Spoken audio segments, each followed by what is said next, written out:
On ne négocie pas avec la position familiale. Faites attention avec les désordres établis. Dans une famille, même si les destinés ont des visitations particulières, l'aîné ne peut pas perdre son autorité. L'aîné, même quand il n'a rien, l'autorité doit rester. Ça veut dire même si tous les petits viennent avec des Range Rover, des Mercedes, lui il vient à pied. Mais quand il dit asseyez-vous, tout le monde doit s'asseoir. Et quand on dit aîné, c'est pas seulement le premier. Tu peux être deuxième, tu as des petits. Ça revient au même. L'autorité de chacun doit être respectée. Dans la famille, on se respecte tous et on donne l'autorité à celui de droit. Est-ce que toi, comme tu es là assis, si tu parles maintenant, tu prends ton téléphone, tu dis à ton petit frère, je ne veux plus que tu fasses telle chose. Peu importe son âge, est-ce qu'il s'y range? Il y a quelque chose qu'il faut réparer. Il y a des familles, peu importe l'âge des grands frères, quand l'aîné parle, tout le monde s'y range.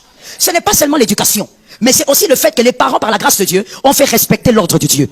Ésaü est l'aîné, il doit rester l'aîné. Sinon, Jacob, malgré que tu es venu voler la bénédiction, il y a autre chose qui te poursuivra toute la vie. C'est comme ça que vous verrez ces gens de famille, là où l'autorité des aînés ne sont pas respectées, il y a un désordre que vous ne pouvez pas gérer. On ne